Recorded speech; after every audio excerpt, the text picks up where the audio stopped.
Hey Waffle Gang, I do hope you are well. My name is Mark and today we're checking out some more Reddit stories. And if you do love a Reddit story, why not consider hitting that like, subscribe, maybe that notification bell too. And let's crack on with today's first story. Much love, guys. Now today's first story comes from new cartographer 5381 from the Am I the Arsehole Here subreddit. And it says, am I the arsehole here for giving my husband an ultimatum? My husband and I, male 28, female 30, met at university and have been married for 4 years. Over the past 2 years, my husband has been sending monthly, sometimes even weekly, sums of money to his younger sister to allow her to pursue her dreams. For context, my husband's sister dropped out of uni 2 years ago because she felt it wasn't good for her and has been bouncing from fantasy to fantasy in trying to find what she is passionate about and good at. These sums of money have been increasing, and I feel uncomfortable with us giving so much money to someone, even if it is his family member. I raised and have been raising the issue with him, but he can't find it in himself to deny his sister. He'll start to come around to my point of view, but the moment he speaks to her, he surrenders all over again. More immediately, last weekend, I gave my husband an ultimatum that he either stopped giving money to his sister or I'd have to seriously consider our marriage. He did not react well and said that he wasn't going to be selfish when we had so much money to spare. I told him this wasn't about the money, but about setting boundaries with his family. Unfortunately, he refused to listen and said that he wanted to help his sister achieve her dreams. This is the first big fight we've had in years, but I don't think I'm in the wrong. So, am I the arsehole here? Edit. Would it be relevant to know the amount? So, as always, people were asking questions in the comments. The first one said, this is a fundamental difference in finances. If you feel so strongly about it, then you know what you need to do and follow through. Not the arsehole. Commenter replies to that saying, facts. If money convos turn into a war every time, it's past the fix it, we can talk stage. Follow through, OP. OP says, I don't want to suggest that we have money disagreements. That's why this seems particularly surprising. Commenter says, how are the finances set up? Do you share an account that this is coming from, and do both of you work? Or does he earn and manage all the finances? OP says we both work and have a joint account. The money goes from that account. Commenter says not the arsehole. I'm curious to know, OP. How are his parents like? What's their situation? Did your husband act like the father figure to his sister their whole life? Did their parents spoil them? I'm assuming she's probably in her 20s. She's an adult capable of getting a job. Most content creators have a job on top of their content. It doesn't make sense why he's sending her money. I think your husband fails to realize you are now his immediate family, not his sister. There shouldn't be handouts to someone in their 20s. If college isn't for her, fine. She can perfectly go get a full-time job like the rest of us. OP says his parents are dead and have been for some time. My husband paid for her uni bills, which we decided on together. I just don't think he can stand to hurt her, or anyone for that matter. In personal matters, he can be very placating. Commenter says, I see, OP. Your husband seems to be a people pleaser. I myself can be guilty of that. It's either good or bad. It really depends what the extent of one's willing to please. Given that their parents passed away, I'm sorry to hear that. Sounds like the sister may still be hurting from their passing and your husband's trying to support her with life / make her feel better about it. I'd bring the subject up lightly since it seems like your husband feels the responsibility of being a parent since their parents are no longer with us. You aren't in the wrong though, OP. Your husband just needs some redirection. You got this. OP says, I think it may be a reflection on us not being able to have children ourselves, but maybe my amateur psychology isn't the way to go here. Commenter says, I see in one of your comments that their parents are dead, which could put a different light on things. How much is he giving her on average? Also, what are your individual salaries? OP says he makes significantly more than me. Last year amounted to around £240,000, while I made around £90,000. He's given close to $2,500 to $3,000 a month. Commenter says, are you serious about this ultimatum? Are you seriously going to divorce over this? If you were just threatening, it's never a good idea because now you've shown that you are not serious. If you decide to walk away, I would not blame you. He's given away about 10% of your joint money to his sister against your wishes. We made a rule that if my husband's sister wanted money, she had to ask both myself and him. Now she has to convince me she has a plan for the money and was going to spend it wisely. She needs to understand it's no longer just big brother money. His money now belongs to you too. You guys can come up with reasonable conditions for the money. 1 career change per calendar year. A yearly financial cap. A monthly financial cap. Whatever number or condition you both can live with, and stick to it. Opie replied saying, "This is the solution I'm leaning towards, thank you." Another commenter says, "This is a very subjective and nuanced following her dreams, bouncing from fantasy to fantasy, etc. Are these your words? His? Hers? Are her interests and jobs really that impractical? The amounts of money kind of matter, honestly. How much you have to spare, how much is being given, the rate of increase, the frequency, your plans for the future, all of it. A lot of people are saying he's not respecting your boundaries and he doesn't get to decide what to do with we money. Well, guess what? It works both ways. He's not obligated to just conform to whatever you feel is in everyone's best interest, and you can't just decide that he can't help out a family member because it makes you uncomfortable. And he doesn't get to go spending money on whatever he thinks is appropriate either. This is marriage. People don't always see eye to eye, and there are disagreements on things, finances included. This doesn't mean he doesn't respect you or you don't respect him, etc. There just needs to be the love and respect to be able to work out some sort of compromise.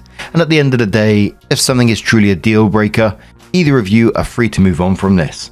Is he denying you of anything financially? Is this lack of money keeping you from living the life you want to live? Can you set a limit on the amount or frequency? If this is all out of principle and the amount of money isn't impacting you, I'd reconsider these ultimatums. There are other avenues you can take before having him choose between his sister and his wife. He's helping family, and it's not putting you in any kind of position. Opie says editorializing about fantasy to fantasy was my words. As mentioned above, the amount of money last year amounted to around £30,000, and she is currently attempting to become a musician after becoming delusioned with acting. The money is not having any discernible impact on our livelihood. Someone says, what are the sisters' dreams? Any progress made? Opie says they vary. She is currently pursuing a career in music after a stint in acting. And one more commenter says, ask him what exactly is it paying for? Education or clothes or travel? Opie says, as far as I'm aware, it's expenses in general. House bills. She's living in their parents' house, which they inherited. Food, travel, and so on. Sometimes she'll ask for extra if a particular career-related expense arises.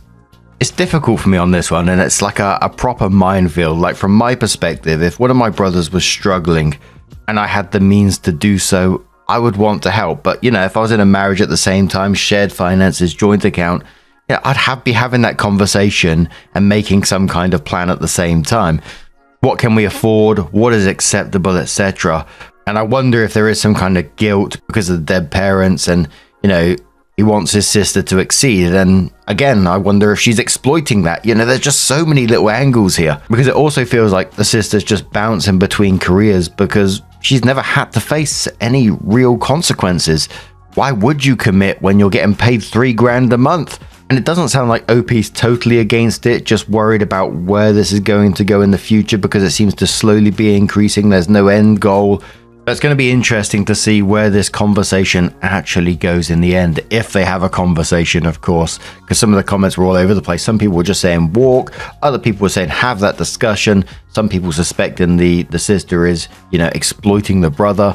But 3.5 weeks later, OP did come in with an update and says, so following some of your advice, I had a long conversation with my husband and raised the possibility of having shared accounts in addition to a joint household account.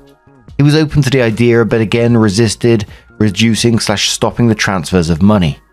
Again, following the advice I clearly outlined while I was uncomfortable in a calm way. He became increasingly nervous and eventually fell silent. At the end, he said that I needed to talk to his sister if I wanted to fully understand everything. She came over to our house and explained everything. Apparently their parents were not the best even when they were alive.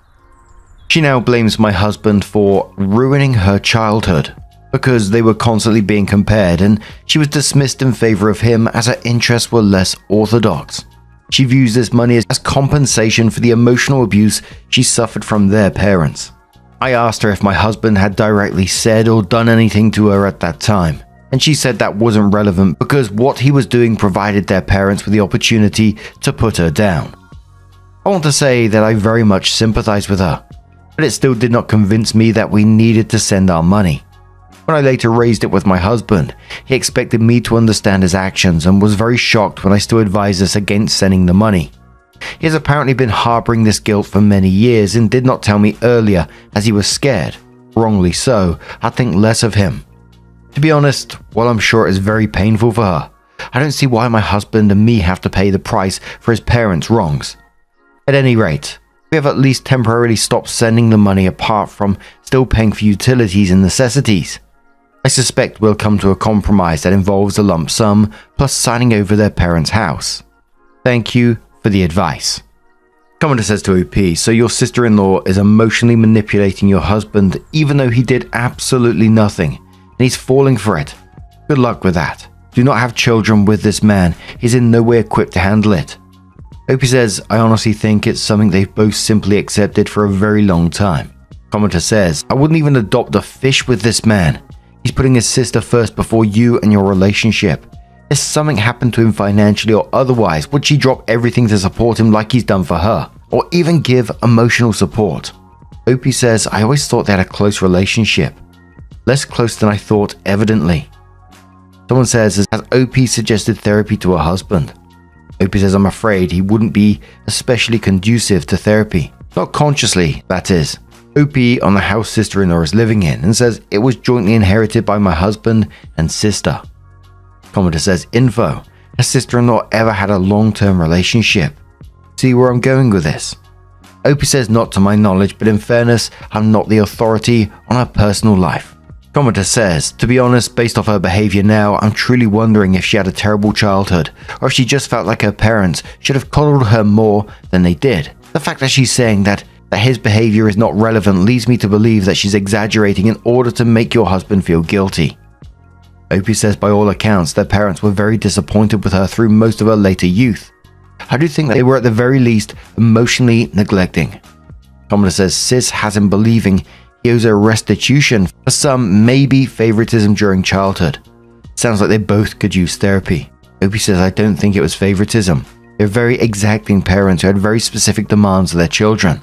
Commenter says, tell hubby that if he feels guilty, he can pay for therapy, but anything else is emotional blackmail. First, he was emotionally abused by his parents and now by his sister. Ask him why his parents' choices were his responsibility. I'm afraid an ultimatum is going to be the only way to get a resolution on this. OP says, we've been paying for a therapy alongside other costs for some years now. Someone asks, was OP's husband the golden child? OP says, from what I know, there seems to have been a cocktail of emotional neglect and negative comparison making. Commenter says, does OP's husband have his sister as a beneficiary under a life insurance plan? And OP says, no. Bloody hell, that one took a turn, right? I wasn't expecting that in the end. And look, it's sad what happened to the sister. Being the less favored child, is that fair to say, to these parents must have been genuinely damaging. She must have trauma from it. But she's turned that childhood trauma into a monthly paycheck now from her brother, and that's not okay. And it kind of feels like it's just transferring the abuse. And I'd imagine, and I don't fully know obviously, but your husband survived those parents too, just in a different way. And I do have to question if a lump sum and transfer in house, which I don't think is a good idea, but if that would actually work anyway. Because sure, you could put boundaries for it that say, and that will be it. But is he going to waver again? Most likely. I think it'd take a long time to get rid of the guilt that he's feeling. But what do you guys make of this situation? How do you think you would deal with it if you was in that situation? Let us know your thoughts down in the comments below. And let's move on to another story. Now, before we do get into our next story, there is a trigger warning on it of ableism within the story. So if you do want to skip it, please feel free to do so. Timestamps are always down in the description and along the timeline below. Thank you very much. It's from Technical Message 8716 and it says, am I the arsehole here for telling my girlfriend to be quiet in a museum? Background. I, 25 male, was invited to go on vacation for a week with my girlfriend, 22 female, and her family.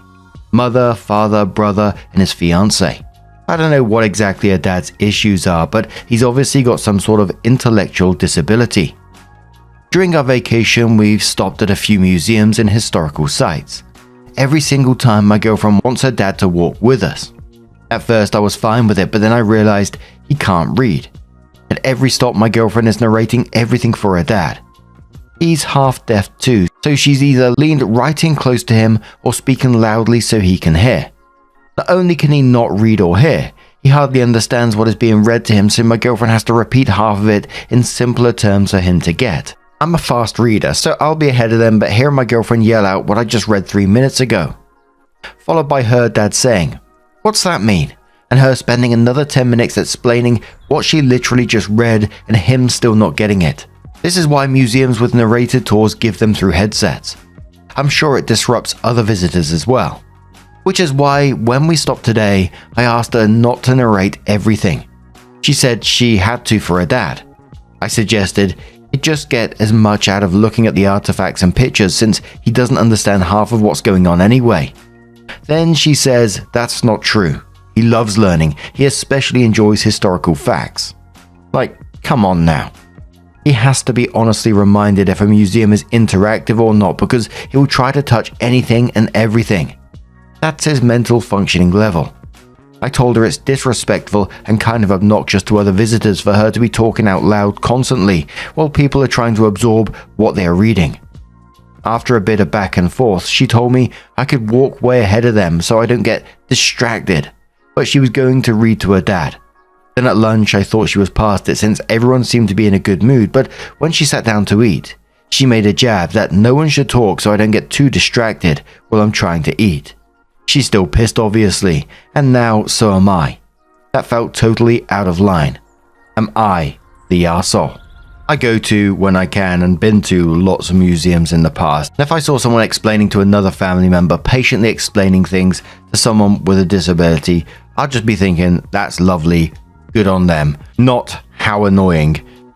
And your suggestion, he'd just get much out of looking at the artifacts because he doesn't understand anyway, is ableist, and I can understand why the trigger warning was on there now. You agreed on the family vacation. This is how a family operates. They include everyone and accommodate each other at the same time, which is absolutely lovely. And to be quite frank, you said that shit to me, you would have been done on the spot. Allergy Mum says you're the arsehole. Ableist much?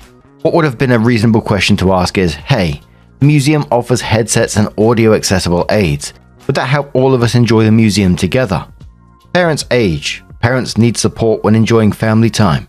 It's cool and you all enjoy your speed reading and rushing along, but this was a family vacation for her family. And you treated her father like an inconvenience on their family trip that you were invited to join. Anyone of any ability deserves to enjoy learning and exploring museums at their own pace. Most museums have special aids to support people with different abilities. Most museums aren't silent as the tomb nowadays. Art museums still have that feel, but most history and other museums are much more interactive and inclusive. I doubt your relationship will survive how callously you treated her father. Opie says, I never said this in front of her dad, obviously. I said it in a private conversation with her, letting her know that it may have been seen as disruptive and she should be respectful of everyone. Then she brought it to the attention of her family with that jab at lunch. But I really struggle with distractions when reading due to ADHD. I didn't say this to her, but technically her accommodating her dad the way she does the opposite for me, who also has a disability. And that could be the same for others. Commodore says, do you think insulting her dad was respectful? Opie says, how did I insult him? I never said anything to him about it, and it's not like I said he was an idiot. I just suggested that since he doesn't understand, it'd be better to just let him enjoy looking so it doesn't disrupt the whole museum. Impossible says being ableist only in front of your girlfriend and not her dad isn't the flex you think it is. Opie says if that's ableist, how is it also not ableist for her to bring attention to my ADHD struggles with a little jab at lunch? Oh, don't talk while Opie is eating, he might get too distracted. On the same topic, what if I said was so offensive, why bring it up around her family at all? If her dad is to be hurt by it, it's because she brought it to him with that. Maybe she's not the saint everyone here seems to assume. Langstar replies saying, why are you dating her if you don't like her? Opie says, I do like her, I'm just confused at all the comments acting like she was an entirely innocent and passive party in this disagreement. Like if her dad was hurt by what I said, there's only one person the rest of her family could have heard it from, and it wasn't me. Her jab at dinner makes it more likely he'd be hurt. If she was being nothing but kind and considerate, why make a comment in front of her family that raises suspicions on something having been said? That's not very kind of her. Minx the Tiger says you're the arsehole for being super disrespectful to her about her dad. Hope she kicks you to the curb. Opie says, well, then you and everyone else will be real fucking happy. For fuck's sake, sorry I didn't approach what was meant to be a private conversation with my girlfriend about my feelings and comfort perfectly. I never meant to offend her or her father, and I'm actually sorry that I did. I never called him an idiot or stupid because unlike what everyone thinks, I don't think that way about him. When he'd say that shit about himself, I'd hear my girlfriend shoot it down and tell him there's lots of things he's good at, and lots of different types of intelligences. I just really thought based on what I saw that maybe auditory learning wasn't one of his strengths and he'd enjoy visual learning more. Minx replies saying you implied he was an idiot in your post. And that was bad enough. Your attitude sucks. Get over yourself. Alchemiyali says, you don't even remotely sound sorry. You sound defensive and angry because literally everyone thinks you're wrong. It's because you are. Eat some humble pie and stop crying. Formulate a real, sincere apology and then give it to your girlfriend. She's still gonna dump you, but it'll at least make you a marginally better person. So OP came in with an update saying, everyone can stop commenting now. I get it, I'm the biggest arse of all time. I may as well be the devil for having a private conversation with my girlfriend. That she made public, so what's that make her? I admit I could have worded it better. I didn't mean to be offensive. I was trying to find a solution so that everyone could enjoy the museums. But apparently that's a big fucking no-no in a relationship. Thought they were about compromise and working through issues, but obviously not.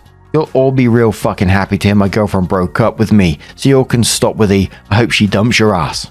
Congrats, you got your fucking wish. Years together down the drain over one incident. One stupid comment. Is that how fragile relationships are now? Are you all happy with that reality? And I'd imagine that update is why she broke up with him. That kind of attitude, not just the comment itself, although, you know, as I said, I'd have been done with that comment in itself. But the fact, instead of taking a step back and saying, you know, I'm just sorry, everything was like, I'm sorry, but what about what she did? And just saying everyone else is too sensitive, rather than recognizing you showed her something about your values. Gee, bloody whiz. But what do you guys make of this situation? Maybe you got a different take on the matter.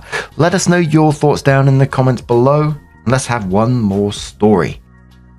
Now, our next story comes from a string of characters from the Am I the Arsehole Here subreddit. And it says, am I the arsehole here for telling a friend's boyfriend that he can't have a traditional wife because he's not a traditional man?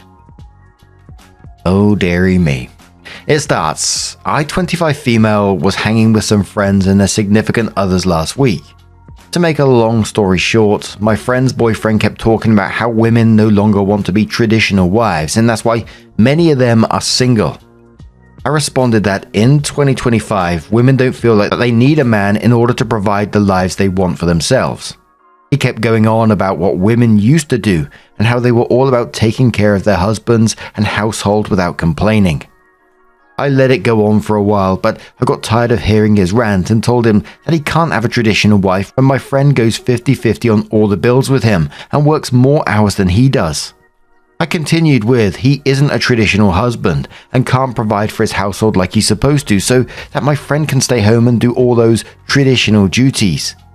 I may have become the arsehole when I told him that it sounds like he wants another mummy and not a wife. It became silent, and he told me that my way of thinking proved his point. The conversation pivoted elsewhere, and I thought that was it. But I got a message from my friend saying that her boyfriend was upset at me for what I said and I embarrassed him. He wants me to apologize, but I don't think that I should have to, being as though I was responding to his rant about traditional women. My friend said she doesn't think I'm wrong, but doesn't think I'm right either, and I should have just let him talk because he had a few drinks. Am I the arsehole here? Oof, I wonder what he's been listening to recently, but no, absolutely not the arsehole in my opinion. You just called it out. He's He's not providing like a, air quotes, traditional man. So why should she serve like a traditional wife? And you know, being drunk isn't just like a free pass to spout your bullshit about how women should act. And basically, he's just embarrassed because you exposed him. Your mate who's working more hours than him while splitting bills 50-50 and listening to his rants about traditional wives is taking the piss. I wouldn't be apologising for that nonsense. But Witty Stock says not the arsehole, but the mummy comment was a miss. It allowed him to bypass the actual important point, which is that if you want a traditional wife, you got to be able to financially provide for one. You said that too, but he got to brush it off by focusing on the mummy insult, making the winning point and stop. Opie says, I can see that. I think that I was a bit fed up with what he was saying. It's almost as if he wanted to get a reaction out of us, and unfortunately, I fell for it. Haunted Gloomy Hound says, you're not an arsehole, albeit you seem really invested in him, even though you're not in a relationship with him and never have to see him again. If he wants that type of woman and your friend wants that also, who cares? Let them be moronic adults. He can't handle his liquor, she can't handle him, and you can't handle solitude. Everyone just chill the fuck out. Opie says, interesting. She's my friend and she talks about her relationship to our friend group. I don't think it's a problem whatsoever that they split the bills, but I have a problem with his flawed thinking. Thanks nonetheless for your opinion though. Maggie says, cue him running to the red pill sites to say what an injustice he suffered. Opie says, he loves a good video from that particular person. I'm not going to mention it because otherwise it might end up on your timeline. Internal Sound says, why are you friends with this man-child? It sounds like he exchanged his brain for a handful of Tootsie Rolls. I got screwed by no takebacks. There are more thoughtful and less misogynistic fish in the sea, I promise.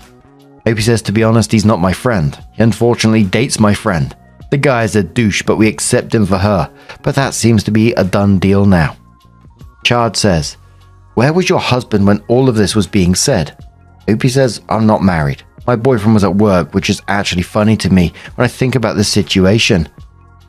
Opie comes in with their update and says, I called my friend to try and understand why her boyfriend was embarrassed and why she was trying to be Switzerland in this situation. She explained that I'm her friend, and although she doesn't disagree with what I said, she feels like she needs to have her man's back as well. I told her that she doesn't have my back by asking me to apologize to him and not standing up for me, at the very least telling him that what he was saying was idiotic. We talked for an hour, and I actually feel like it didn't get anywhere. I told her that I would not apologize and that he can't come around me anymore, and she was very upset with that statement. I feel like I lost a close friend, and that hurts a lot, but I will not be disrespected. Sorry, this isn't some juicy stuff, but I wanted to update everyone on how the situation ended. Fearless Yam says, not the arsehole. I can't believe a man would sit there and talk shit about the woman he's with by trashing her contributions to their relationship. And she's up there defending him and attacking you for hurting his poor baby fifis. Unbelievable. You're 100% right. I hope his SO finds some self-esteem and leaves to find a man who respects her and appreciates her contributions to the relationship. Wonderful Band says, you nailed it with him needing a mummy, and it was confirmed when mummy called and told you to apologize to him because you hurt his wee feelings. That fella needs to grow up and confront himself if he needs to. Also, if he's demanding a trad partner, then he absolutely has to play his part too. Otherwise, he is absolutely looking for another mummy. All these idiots acting like they're a prize while still teething. Ridiculous. God help your friend. Kind of a sad situation in the end. Don't blame OP one bit for their reaction to all this, but from like a friend's perspective, I wonder what she's being told in the background, you know, just the way she defended him and said, you know, I need to have my man's back in this. It just made me feel a bit icky, to be quite honest. But what do you guys make of this situation? How do you feel about it? Let us know your thoughts down in the comments below. Now, just a huge thank you for being here today, getting involved in the stories, your love, your support, your time. It always means the absolute world to me. So thank you so much for being here, and hopefully I'll see you in the next one. Take care and much love. Yeah, man, I remember being so naive when life was good, weather and palm trees. Back in the day, you were everything I need. But then along came a time when you crushed my dreams. Oh yeah, you played me like a fool when you made me believe that the line between love wasn't thick enough to read. Oh yeah, you see we in despair, crime everywhere. You're selling false hope cause you just don't care. Nah, you just don't care. Nah, you just don't care. You just don't, still